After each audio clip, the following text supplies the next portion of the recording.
Miq të respektuar, jeni dëshmitar të një fjalije apo një çështje të cilën unë e kam përmendur shumë herë në shkrimet dhe intervistat e mia, ku kam thënë për vite të tëra se historia, shkrimi i historisë,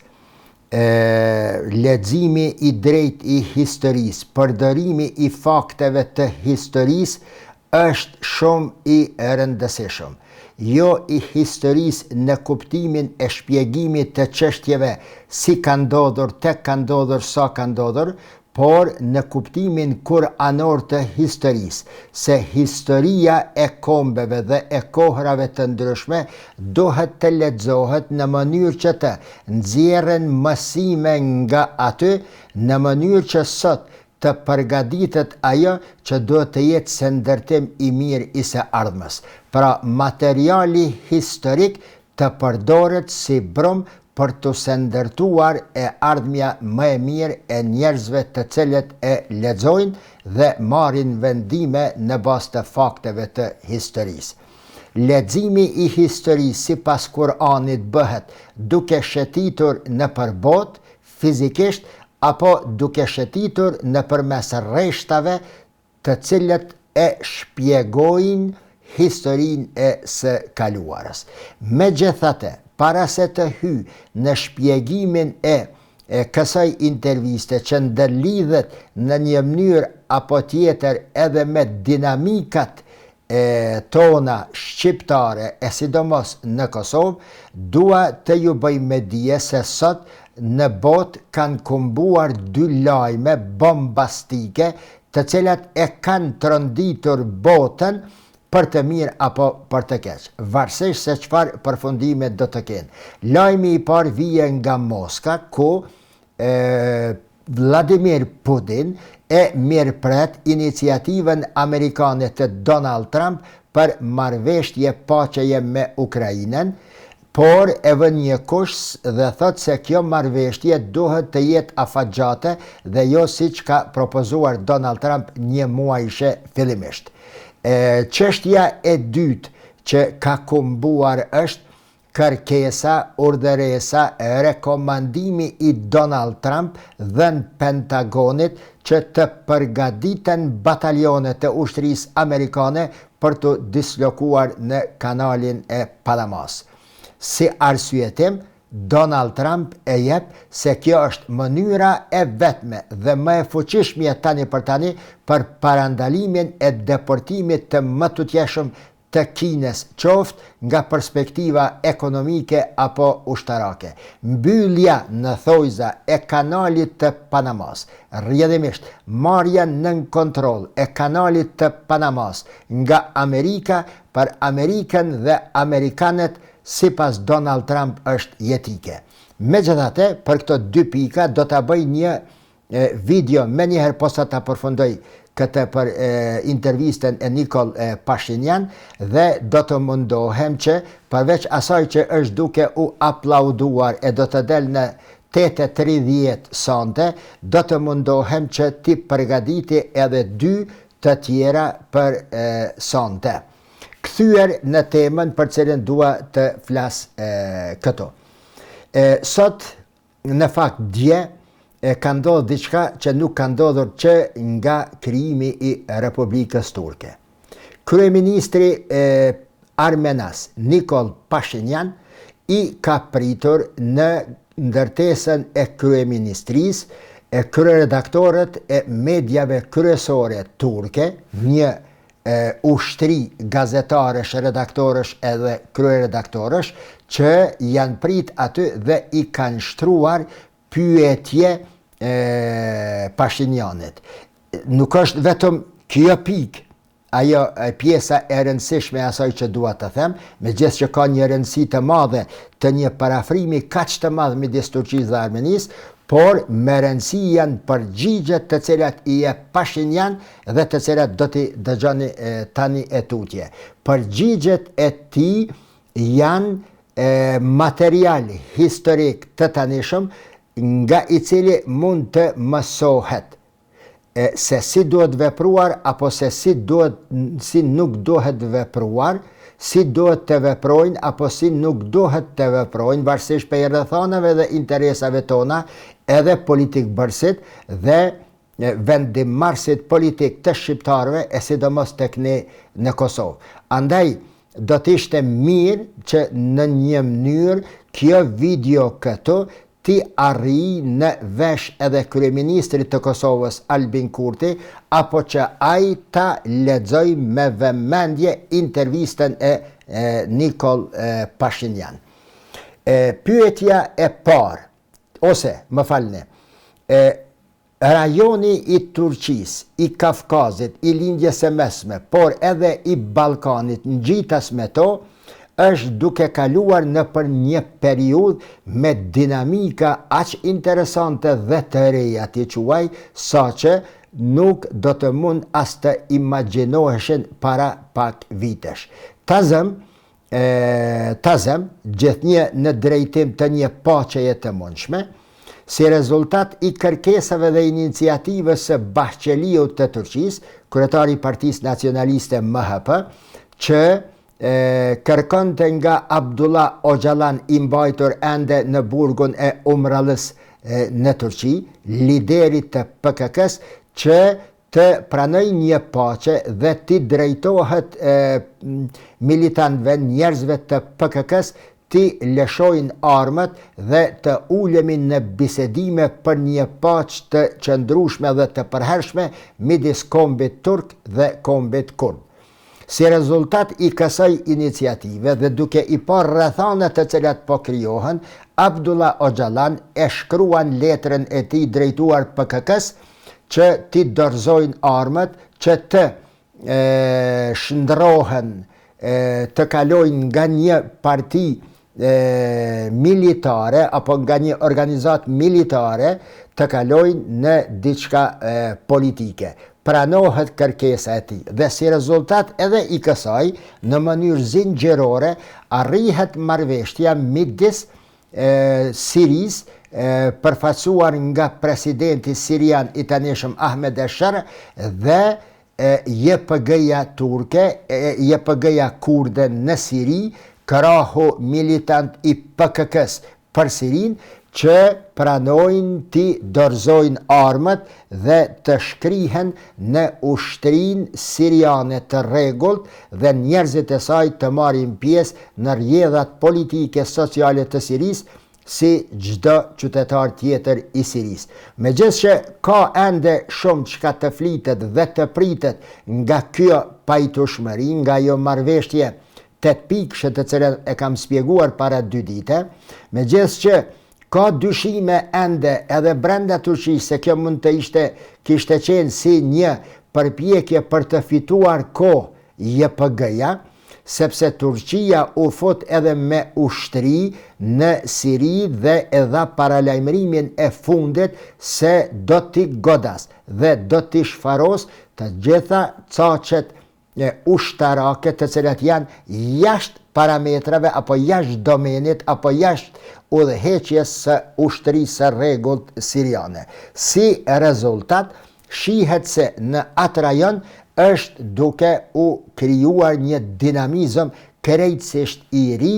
seç ka qenë deri më tani. Dhe kjo edhe më shumë e forcon idenë time se Turqia në një të ardhme të afërt do të jetë një faktor, apo do të bëhet një faktor, siç është tani faktori më determinant rajonal, do të bëhet një faktor i cili, nëse nuk arrin në nivelin determinant të politikave ndërkombëtare gjithandej në planetën e tokës, do të jetë një faktor i cili mund t'i prish matematikat e fuqive të mëdha në planetën e tokës apo në marrëdhëniet ndërkombëtare. Kthyer tek çështja këtu, për cilën dua të flas. Një ushtri gazetarësh shkojnë në rezidencën apo në ndërtesën e qeverisë Armenijes, e bëjnë intervistën dhe pyetja e parë e cila i bëhet Pashinyanit është: Zotri Kryeministër, çfarë lloj trashëgimie dëshiron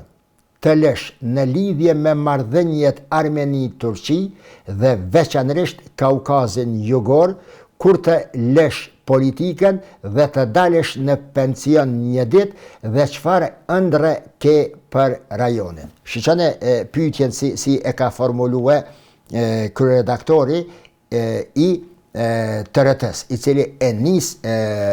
bisedën me kryeministrin armenian. Ai Pashinjan përgjigjet. Është vështirë të japim një përgjigje përfundimtare për pjesën e dytë të pyetjes, sepse duhet të shohim se çfarë rezultate kemi shënuar deri më tani dhe çfarë rezultate mund të përmblidhen në një afat të shkurtër. Megjithatë, thot, duke folur nëse flasëm me tonet të dëshirave, do të doja patjetër që marrëdhëniet diplomatike të vendosen midis Armenisë dhe Turqisë, kufiri të jetë i hapur për transportin hekurëdhor dhe rrugor, lidhjet tregtare të jenë drejt për drejta dhe komunikimi midis Armenisë dhe Turqisë të jetë i drejt për drejt dhe jo nëpërmes palës së tretë. Gjë që jep shenja se Armenia së fundmi e ka pa se raporti i mirë, marrëdhëniet e mira ekonomike, diplomatike, ushtarake, kulturore, tregtare me Turqinë është në interes fillimisht të popullit armenas e më pastaj edhe të rajonit të Kavkazit. Në lidhje me dialogun me Turqinë, në pyetje se çfarë mendon për dialogun e deritanishëm midis Armenisë dhe Turqisë, ai thotë se megjithëse që ka të arritura, brenda Armenisë ka njerëz të cilët ende mendojnë se jemi në pikën zero. Megjithatë, unë atyre ju përgjigjem dhe juve ju përgjigjemi se ne Armenia kemi arritur të bisedojmë dhe të dialogojmë drejt për drejti me Turqinë pa ndërmjetësimin e palës së tretë dhe kjo është një e arritur e madhe e diplomacisë armenase dhe turke dhe e dy kombeve. Sepse, thot ai, deri në vitin 2022, përderisa nuk kishte marrëveshje të tillë midis dy vendeve, populli armenas po jetonte në një kolaps të vërtet ekonomik. Përderisa vite më parë, dekada më parë, armenasit, sikur edhe shqiptarët nga Kosova, Maqedonia e Shqipëria, që shkonin me autobusa për të blerë mallra në Turqi dhe shitur këndej, dhe mbanin familje dhe zhvillonin ekonominë, një 15 vite 20 për shkak të luftës Azerbejxhan-Armeni, Armenia e ndërpret këtë rrugë, e mbyll kufirin me Turqinë dhe ndërpritet tregtia, gjë që dëmtohet më së shumti ekonomia armenase dhe populli armenas. Në vitin 2022, si rezultat i humbjes së luftës në Nagorno-Karabakh dhe fitores spektakolare të Azerbejxhanit, që pas tyre ishte natyrisht Turqia, me nënshkrimin e kësaj marrëveshje, Turqia fiton në dy rrafshe. Zhvillimi apo përparimi diplomatik dhe ekonomik midis Armenisë dhe Turqisë dhe e dyta, Turqisë i jepet mundësia që korridorin e Zengazurit, që është lidhja apo zgjatja e rrugës së Medafshit nga Shanghai deri në Londër, të kaloj në për atë teritorin e ngushtë për rreth kufirit të Armenisë dhe të lidhet në Kars me Turqinë, gjë që e bën që të ndërlidhet Azerbejxhani edhe me tokë me Turqinë dhe kjo është ëndër shekullore të quaj e popullit turk që të ketë lidhje toksore fillimisht me Azerbejxhanin e përtej Kaspikut edhe me republikat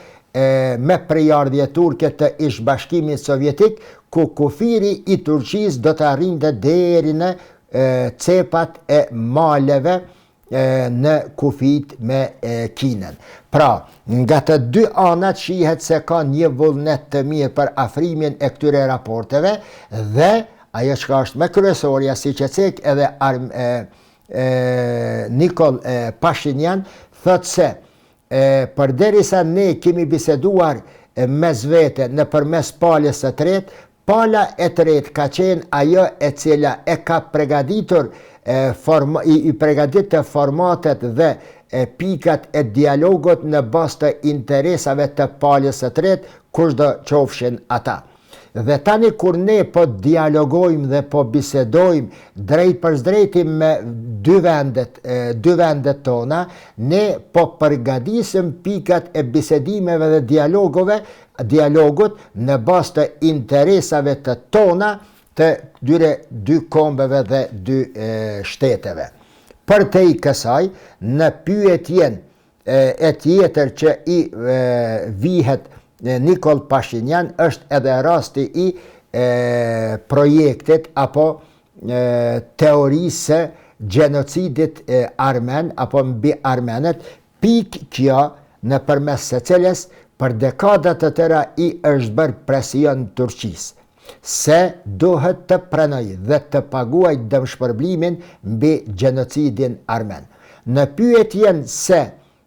çfarë mendoni ju si kryeministër i Armenisë në këtë lidhje, në këtë pikë, ai thotë se gjenocidi armen nuk është pjesë përbërëse e diplomacisë së Armenisë përderisa unë të jam kryeministër. Për te i kësaj, thot ai, gjenocidi armen më shumë është përdorur nga të tjerët për të bërë presion dy vendeve dhe të na lënë neve larg njëra tjetrës, sesa që i ka hyrë në punë apo i ka sjellur ndonjë dobi fillimisht Armenisë. Bile, thot ai, shumë herë me qytetarët e Armenisë brenda, si edhe me diasporën armenase, bile e përmend takimin e Munihut, një takim madhështor që është mbajtën kur Pashinyan e viziton Turqinë dhe takohet me bashkombasit e vet, me diasporën e vet në Mjuni, dhe aty ju thot, çfarë është më mirë? Jeta jonë në Armeni deri në vitin 2022, kur kemi qenë të mbyllur dhe në gjendje lufte me Turqinë, apo tani kur janë hap kufit, po shkohet edhe më tutje drejt një kooperimi më të fuqishëm të ndërsjellë midis dy vendeve, natyrisht thot se megjithëse që ka zëra të cilët e kritikojnë qëndrimin tim, e kundërshtojnë qëndrimin tim për një afrim të vazhdueshëm të drejt për drejt me Ankaran zyrtare, unë thot mendoj se zgjidhja e vetme, bazuar edhe në dinamikat të cilat po ndodhin në rajon dhe në botë, është për afrimi mes dy vendeve dhe dialogu i ndërsjellë. Në pyetjen tjetër se cilat vende e kanë mbështetur Armeninë dhe e kanë ndihmuar, ai thot se dua ta përmendi Australinë, bile thot i kërkoj falje miqve tan australian që i përmendi në këtë intervistë, por thot me Armeninë, me Zelandën, me Brazilin, ne kemi raporte shumë të mira, e kanë mbështetur Armeninë, por thot, çfarë e mire i është sjell Armenisë, apo çfarë e mire i është sjell Armenisë nga miq në skaj të botës, kur ne si Armeni jemi në armiqësi në rajon me vendet fqinje. Andaj thot se kryesorja në këto pika është për afrimi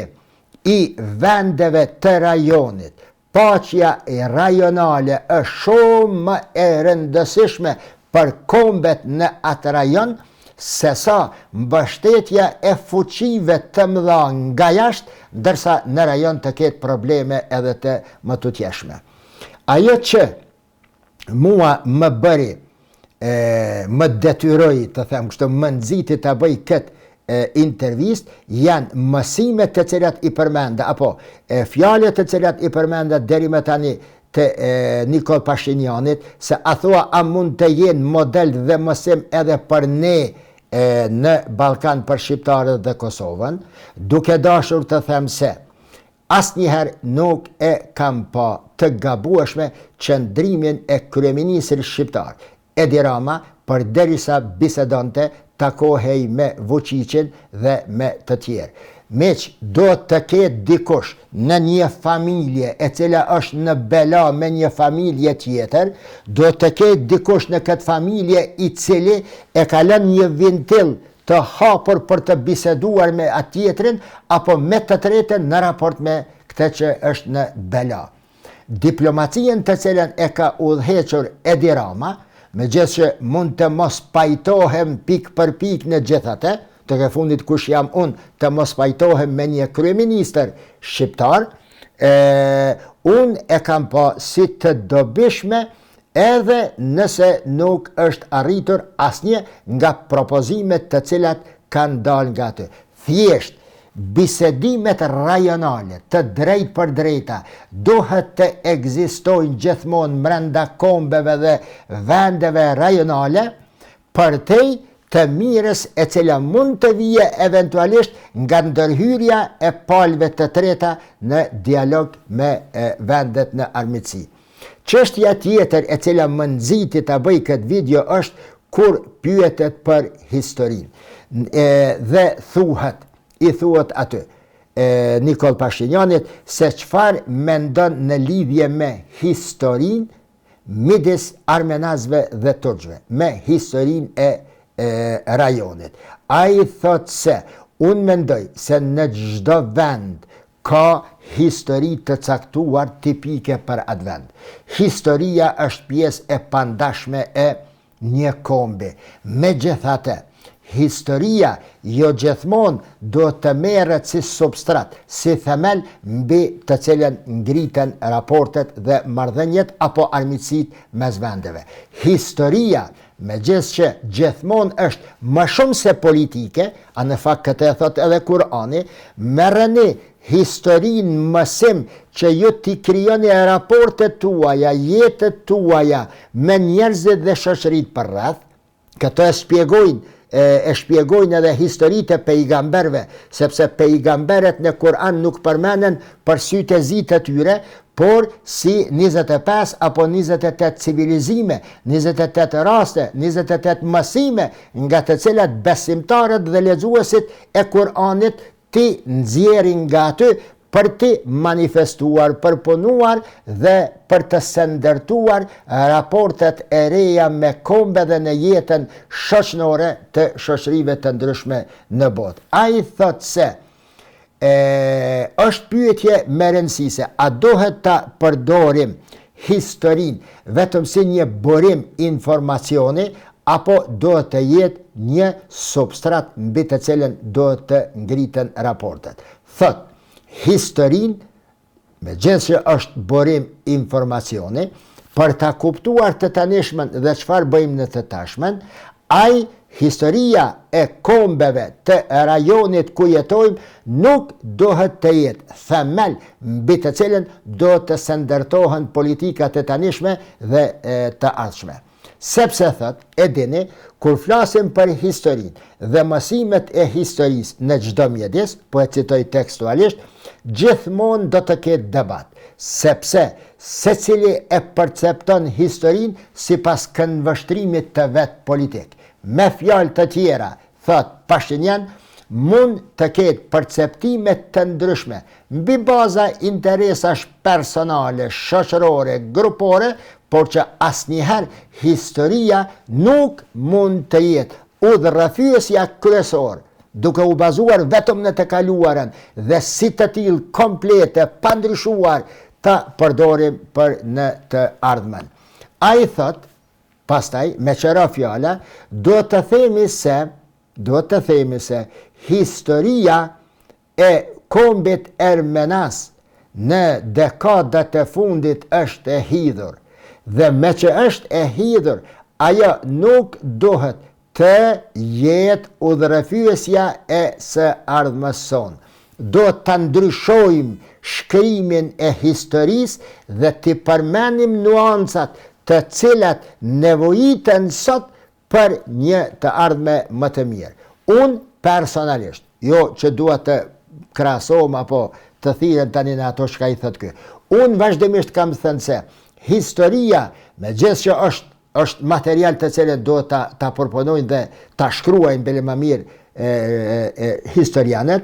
por historia në të kuptimin shkencor, për te i të qenurit për shkrim i ngjarjeve të mëdha, i emrave të mëdhej, i dështimeve dhe i datave, shkrimi i historisë duhet të bëhet në garnitur me historianët, sociologët, politologët, pastaj me psikologët e pse jo edhe me teologët. Të krijohet një grup pune e cila bashkërisht do të përshkruante historinë, do të vënte fjali aty të cilat gjeneratave të ardhshme ju hyjnë në punë për së ndërtimin e së kaluarave. Nëse mbetet historia shqiptare e tillë siç është shkruar deri më tani, e që 99% të faqeve të saj është vetëm armiqësore, luftë, na kanë vrarë, na kanë shkatërruar, na kanë zhduk, na kanë bërë Turqia, Serbia, Austro-Hungaria, Gjermania, Italia, Greqia, ne gjeneratave të tonë po u lëm një mësim armiqësor për të ndërprerë të gjitha raportet dhe marrëdhëniet në të ardhmen, të cilat, siç po shihet, dinamikat e reja po imponojnë nevojën e lënjes menjan të disa fakteve historike dhe në vend të tyre futjen në lojë të fakteve të reja, të dinamikave dhe dinamizmave të rinj, të cilat po i imponon koha tani dhe të cilën dhe e cila na pret në të ardhmen. Përdorimi i historisë, thot Pashinjan, për të siguruar që konfliktet historike të mos vazhdojnë përgjithmonë, apo të mos i përdorim konfliktet historike si një mesazh për të ndërtuar të ardhmen tonë, thot, lënë menjan pikat